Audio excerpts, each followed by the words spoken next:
Hidayati dari Program Studi Pendidikan Guru Madrasah Ibtidaiyah, Institut Agama Islam Negeri Samarinda. Jadi, di sini saya akan menjelaskan tentang pembelajaran mengenai hubungan politik dan Pancasila. Pada hubungan politik dan Pancasila ini, pertama-tama kita akan membahas tentang politik. Politik, pengertian politik berasal dari kosakata politik yang memiliki makna bermacam-macam kegiatan dalam suatu sistem politik atau negara yang menyangkut proses penentuan.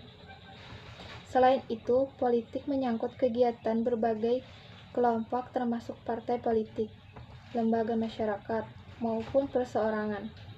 Di dalam pengertian politik ini, terdapat etika politik.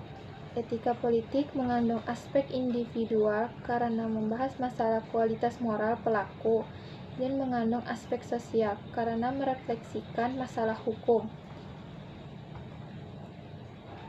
Di dalam etika politik terdapat 3 dimensi, yaitu tujuan, saran, dan aksi. Persoalan politik hari ini mempunyai banyak masalah dengan nalar korupsi sebagai budaya politik yang melembaga. Etika politik memberikan sajian kritis dengan menguraikan persoalan bagaimana korupsi bisa terjadi dan mengapa orang bisa melakukan korupsi. Bahkan hanya sebatas mendeskripsikan persoalan korupsi, lalu membahas solusi. Secara substansif, pengertian etika politik tidak dapat dipisahkan dengan subjek sebagai pelaku etika, yaitu manusia. Hal ini berdasarkan kenyataan-kenyataan bahwa pengertian moral senantiasa menunjuk kepada manusia sebagai subjek etika. Di dalam etika politik terbagi menjadi 5 prinsip, yaitu yang pertama, pluralisme. Pluralisme adalah kesediaan untuk menerima pluralitas. Apa itu pluralitas? Artinya untuk hidup dengan positif, damai, toleran, dan bisa menjalankan kehidupan normal bersama warga masyarakat. Menjalankan kehidupan normal bersama masyarakat seperti yang berbeda pandangan hidup, agama, budaya, adat. Lalu yang kedua, hak asasi manusia. Hak asasi manusia adalah bukti kemanusiaan yang adil dan beradab.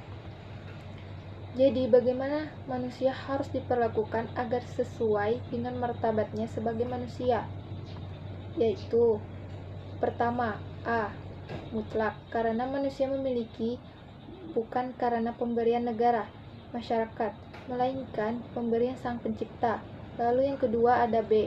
Kontekstual, karena baru mempunyai fungsi dan karena itu mulai disadari di ambang modernitas di mana manusia tidak lagi dilindungi oleh adat tradisi dan sebaliknya diancam oleh negara modern. Lalu ada yang ketiga, solidaritas bangsa. Solidaritas bermakna manusia tidak hanya hidup demi diri sendiri, melainkan juga demi orang lain, bahwa kita bersatu sepenanggungan manusia hanya hidup menurut harkatnya, apabila tidak hanya bagi dirinya sendiri, melainkan menyambung sesuatu pada kehidupan manusia-manusia lainnya. Yang keempat, ada demokrasi. Demokrasi berdasarkan kesadaran bahwa mereka yang dipimpin berhak menentukan siapa yang memimpin mereka dan kemana mereka mau dipimpin. Jadi, demokrasi memerlukan sebuah sistem penerjemah kehendak masyarakat ke dalam tindakan politik. Di dalam demokrasi ini terbagi menjadi 2 dasar, yaitu A. Pengakuan dan jaminan terhadap HAM. Perlindungan terhadap HAM menjadi prinsip mayoritas, tidak menjadi kediktatoran mayoritas. Lalu ada B. Kekuasaan dijalankan atas dasar dan dalam ketaatan terhadap hukum atau negara hukum demokrasi. Yang kelima, ada keadilan. Keadilan merupakan norma moral paling dasar dalam kehidupan masyarakat. Keadilan ini termasuk ke dalam Pancasila yang kelima, yaitu keadilan sosial. Keadilan sosial adalah keadilan yang terlaksana.